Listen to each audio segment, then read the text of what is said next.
La folie d'une poussière dans le vent. Chapitre 1er. Bonjour, je suis bipolaire. Je m'appelle François Pilor et je suis bipolaire. Je suis également ingénieur, écrivain, designer et compositeur. Je ne touche malheureusement aucun revenu d'activité. Je crée dans le vent. Une pure folie, mais que j'aime à m'en délecter. La vraie liberté. Créer. Créer encore et encore du savoir-faire des hommes. Dans la vie, pour s'en sortir, doit-on dire aux gens ce qu'ils ont envie d'entendre? Certainement pas. Être le plus malin pour arriver là où on veut. Voilà le secret du monde de celui qui souhaite s'enrichir et n'hésite pas à enfoncer les gêneurs sur son chemin vers l'argent, les femmes ou toute autre tentation. En effet, dans notre univers ultra compétitif, il faut pourvoir au bien-être des siens sans compter sur qui ou quoi que ce soit. Être plus malin et arriver où on veut, c'est ce qu'il faut faire au travail. C'est ce qu'il faut faire dans le couple. Ça ne veut certainement pas dire raconter aux gens ce qu'ils veulent entendre. Être plus malin et arriver où on veut, ça veut dire guider sa barque et lutter parfois contre vents et marées, car la vie n'est pas un long fleuve tranquille. Le monde du travail élève ceux qui y arrivent et détruit ceux qui n'y arrivent pas. Sans doute est-ce la même chose pour un couple. Vous ont-ils déjà avoué ce qu'ils faisaient, ces gens-là, pour réussir au travail, pour s'élever dans la société? Que font ces personnes pour s'enrichir? Je vais vous le dire. Des actes répréhensibles au jour du jugement, et lorsqu'il leur donnera leur livre des comptes, je n'aimerais pas être à leur place. Pourquoi n'y arrivons-nous pas tous à guider notre barque? De mon expérience, ce ne sont pas les études qui apprennent à naviguer dans le monde du travail. C'est au travail qu'on apprend à travailler et à dire ce qu'il faut quand il faut, à faire ce qu'il faut quand il faut. L'injustice de la vie, sans doute, toutes les personnes qui n'y arrivent pas et ne sont pas faites pour cette guerre. Il s'agit d'une guerre qui transforme l'homme en chien. La déshumanisation qui existe à l'armée, elle existe dans le monde du travail. Vous ne vous êtes jamais demandé pourquoi les personnes qui travaillent dans la finance portent un costume? Tu as besoin de te déguiser pour venir travailler? La plupart des gens n'ont peut-être pas la vision de là où ils veulent arriver. Le leitmotiv de notre époque. Profiter de la vie.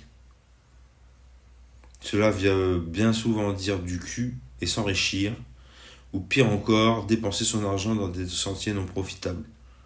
Des choses qui empêchent le commun des mortels d'avoir une vision de là où ils veulent arriver, ne prévoyant que des chiffres à atteindre et des moyens ainsi que l'endroit des plaisirs où ils aimeraient rebondir. Non, arriver là où on veut nécessite d'avoir une vision d'ensemble, et cela implique nombre de données à collecter, et donc nombre de données à analyser. On sait où on va quand on connaît la destination. Il faut l'avoir vu, la connaître, l'appréhender pour pouvoir déterminer le chemin. Déterminer un chemin. Le plus sûr serait le meilleur, à moins que le plus escarpé ne soit le plus profitable. En ce qui me concerne, ce qui m'intéresse aujourd'hui, c'est d'honorer et glorifier l'Éternel pour les bienfaits qu'il m'a accordés et le remercier tous les jours pour ce qu'il m'a offert. Que fais-tu dans la vie? Je souhaite une demeure agréable, une bonne destination et une compagnie des plus intéressantes. Que fais-tu pour y parvenir? La salade, la zakat et les bonnes actions. Mais revenons à la maladie. Les symptômes communément reconnus par les médecins sont doubles, ceux des phases maniaques et ceux des phases dépressives. D'où le terme maniaco-dépressif. Aujourd'hui, on dit bipolaire. C'est beaucoup moins parlant et peut-être aussi un peu moins violent. Toutefois, un chat, un vieux est un vieux, et une personne en situation de handicap est un handicapé. Un bipop et un maniaco-dépressif, un point c'est tout. En phase maniaque, les symptômes se rapprochent d'un sentiment exaltant de puissance et de bien-être. Les idées se transforment en de nombreux projets à mener de front, mais on est prêt à relever tous les défis. Au cours de cette phase, certains dépensent beaucoup d'argent. Je me souviens de l'histoire d'une personne que j'ai bien connue. J'ai vidé les comptes, je suis parti à Fort-de-France, j'ai appelé ma femme et je lui ai dit qu'on allait divorcer. Elle m'a répondu oui. À chaque crise, le risque est de tout perdre, argent, conjoint, maison. Lors des épisodes de dépression, le malade aura souvent tendance à s'isoler, à devenir anxieux et trouvera bien refuge dans l'alcool ou la drogue. Dans de nombreux cas, il y aura donc deux pathologies à soigner, le trouble de consommation de substances et le trouble bipolaire. La souffrance psychique est très forte, ce qui la rend dangereuse. Un bipolaire sur deux se suicide. Le corps et l'esprit préfèrent la douleur physique au tourment de l'âme moderne. En principe, on ne se présente pas en disant « Bonjour, je suis bipolaire ». Pourtant, ces dernières années, cela m'est arrivé souvent. Les gens savent que je souffre de troubles psychiques. Certains connaissent les projets que je nourris, d'autres mes goûts ou mon caractère. Mais tous savent que je suis bipolaire. J'ai une autre qualité. Je suis au chômage depuis 8 ans. Cela n'aide pas non plus quand on rencontre de nouvelles personnes. Qu'est-ce que tu fais dans la vie ? Je suis au chômage, je bosse pas. J'ai également essayé de dire « Je ne travaille pas, je suis malade ». Les gens me répondent « Ah bon ? Qu'est-ce que tu as ?»« Je suis bipolaire ».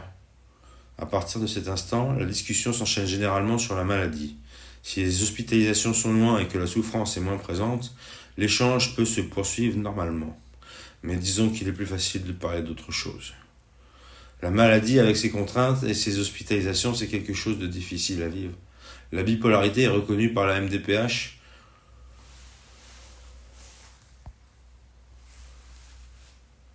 la Maison départementale des personnes handicapées. Ce n'est pas pour rien. Le plus éprouvant, ce sont les hospitalisations. Durant mes 8 années à Mâcon, j'en ai subi 4. En plus, je n'avais pas de travail. Ces deux handicaps, la maladie et le chômage, vous privent de toute vie sociale et abîment celle que vous aviez déjà. Pour pouvoir vivre de la manière dont je l'entendais, je me suis évertué à chercher un travail bien payé. Cependant, la stratégie n'était pas la bonne et ce faisant, je me suis endetté. En arrivant en Bourgogne, je n'avais en tout et pour tout qu'un slip, 2 jeans troués, un Stetson, ma guitare, mes dettes d'études et des arriérés d'impôts à payer. À cette époque, je jouais beaucoup de cet instrument et je commençais à chanter. J'allais traîner principalement dans les parcs, là où l'ambiance est détendue et les gens sont disposés à écouter un ménestrel qui a pour habitude de faire contre mauvaise fortune bon cœur.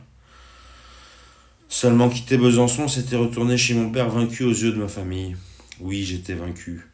J'avais fait ce qu'il m'avait demandé, cela n'avait pas marché. Et puis, j'ai suivi mon instinct, allant parfois jusqu'à lutter contre lui lorsqu'il me soufflait de faire attention.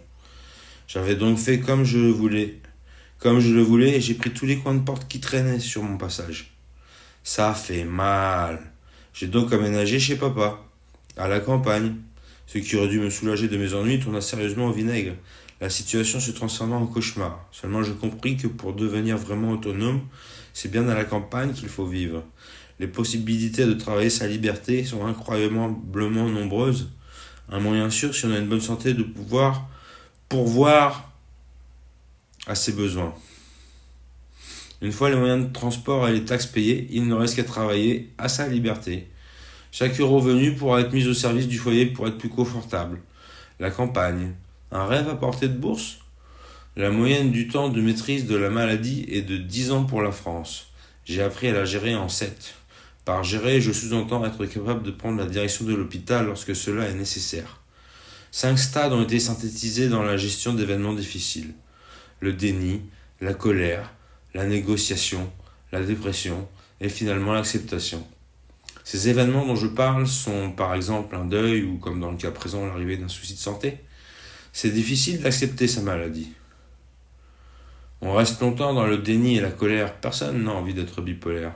Même si on a conscience d'un truc qui cloche et de la nécessité de se soigner, on ne se soumet pas pour autant. Se soigner, c'est aussi renoncer à une partie de soi. Aujourd'hui, les médecins ont trouvé un traitement médicamenteux qui me convient. Je suis stabilisé, ce qui veut dire que mon humeur est régulée. Je ne subis plus de crise. Mon cerveau ne s'emballe plus. Le traitement, c'est le prix à payer pour entrer dans le moule et mener une vie normale. La psychiatrie apprend la patience, mais quand on est dans la merde, on ne s'en sort jamais assez rapidement. L'attente et le temps sont des données dont on prend soudainement conscience et qui deviennent une préoccupation majeure. Voici un texte sur l'attente en psychiatrie que j'ai écrit lors de ma 3e hospitalisation. Je m'étais retrouvé en service fermé et l'écriture a été pour moi un moyen de m'évader de la prison où je me trouvais. Ces textes m'ont permis de faire le bilan de ce qui se passait dans ma vie, de ce à quoi j'aspirais, mais aussi de la perception que j'avais du monde qui m'entourait. Une vision parfaite de ce qu'est un plan de merde. En effet, comme me l'apprit plus tard mon père. Mais ma parole, tu es dans tous les plans de merde. Ce n'est pas une vision restreinte par le fait que je m'étais retrouvé plus bas que terre, gros de coups par le sort. Quand je relevais la tête, c'était pour me prendre un coup supplémentaire. Non, cette vision, c'est celle de la France d'en bas, celle qui n'a pas eu d'éducation à la maison et qui fait toutes les erreurs possibles que Dieu met sur son chemin. On peut bien apprendre n'importe quelle science à la faculté, mais si on n'a rien appris à la maison, c'est chaud.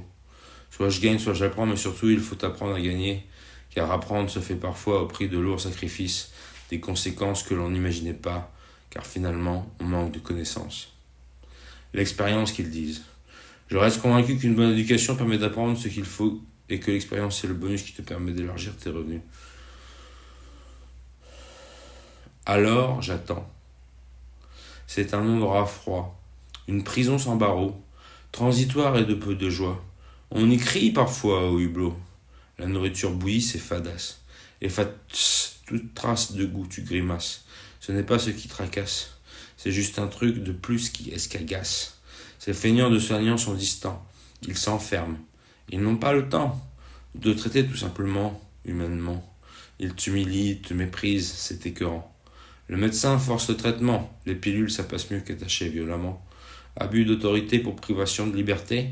Abus de confiance pour entretien de non-sens.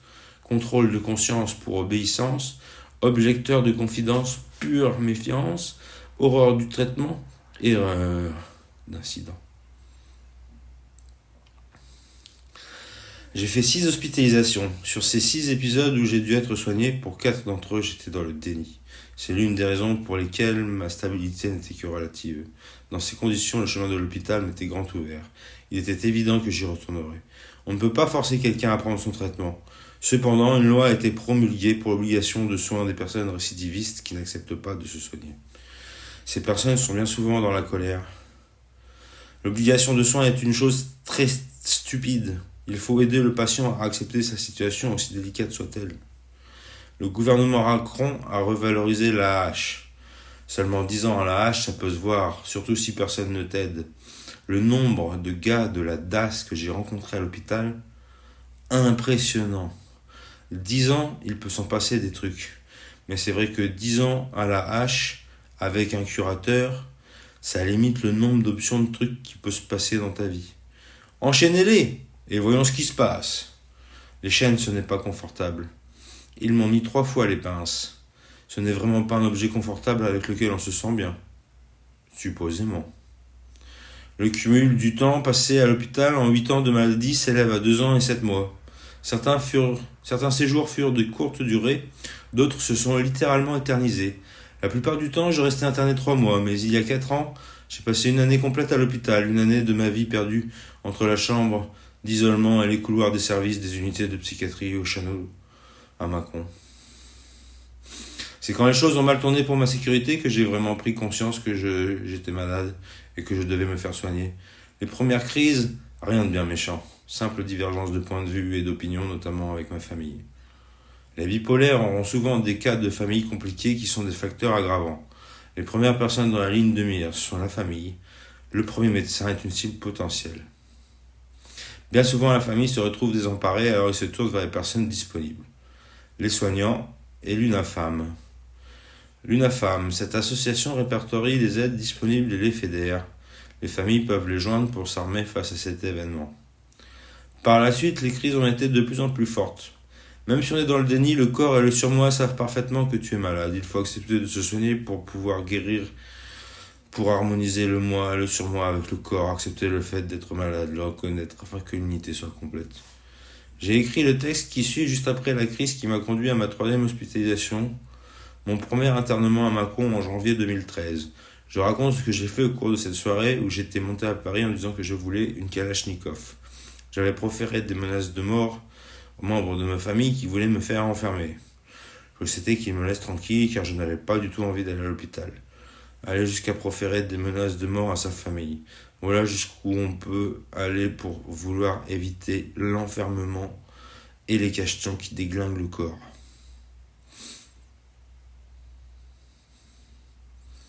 Finalement, j'ai juste essayé de me faire une pute qui m'a pris pour un dindon. En effet, les soignants ne l'expliquent jamais, Mais les soins psychiatriques ont des allures de punition. Lorsque tu fais quelque chose d'interdit dans le service, l'évaluation la plus courante des médecins est de constater que si tu as enfreint les règles, c'est parce que tu ne vas pas bien. Ils considèrent que tu vas mal parce que tu as eu un comportement inapproprié. Ils peuvent donc te remettre en chambre d'apaisement, voire carrément en isolement. Ces changements de chambre sont généralement très mal perçus par les patients. Les soins psychiatriques ressemblent trop à une punition, surtout en France. L'HP est une épreuve douloureuse et très désagréable. Mon pari. J'ai été bien vilain. J'ai encore fait le malin. Je me retrouve dans le ravin. J'espère ne pas me prendre un gros pain. Au restaurant, je me suis offert un bon repas. Je souhaitais succomber à une fille de joie. Le désir ardent des plaisirs charnels n'était pas là. Pour ma bourse molle, je n'ai eu aucune proie. Je m'en suis retourné, soulagé ni vide et dans la fièvre, sachant ce qui allait se passer. J'ai malheureusement la lucidité des faits. Tout était si bien programmé que je ne pouvais l'éviter. Comment gagner mon pari si je suis prisonnier ici? Comment surmonter mes envies? J'ai commis ce délit. Tout était confus dans ma tête, mes pensées partaient dans tous les sens. Un entretien à Rennes, essayer d'être avec Mélanie, prendre en charge la gestion du patrimoine, punir mon frère pour ce que je trouvais injuste, devenir un guitariste hors pair. Tout cela prit des dimensions démesurées. Je n'acceptais pas le fait d'être malade et de devoir prendre un traitement à vie. La médication journalière est une contrainte forte. J'étais déjà fumeur, accro à la cigarette. La prise du traitement et l'accès aux médicaments, je les ressentais comme une diminution de ma liberté, ce qui ne me plaisait pas. J'étais en conflit avec moi-même. Les médicaments entravaient encore davantage ma liberté. De plus, je chérissais le rêve de partir à l'autre bout du monde. Il n'est pas toujours évident de trouver des médicaments à l'étranger, sans parler de leur prix. Pourtant, ce texte prouve que je le savais au fond de moi que je retournerais à l'hôpital. Toute ma famille me le disait. « Tu dois aller à l'hôpital !» Je n'en avais évidemment pas envie. Mais après les menaces de mort que j'avais proférées, le préfet a signé une demande d'hospitalisation d'office, c'est-à-dire sans mon consentement. C'est la plus lourde des formes d'internement. Il en existe 3. L'hospitalisation libre, dit HL, l'hospitalisation à la demande d'un tiers, dit HDT, et l'hospitalisation d'office, dit HO. Je me préparais à passer un sale quart d'heure, alors j'ai voulu prendre un peu de bon temps avant la castration. Une sorte d'anticipation sur mon aller simple pour l'enfer, qui s'est soldée, encore une fois, par un échec.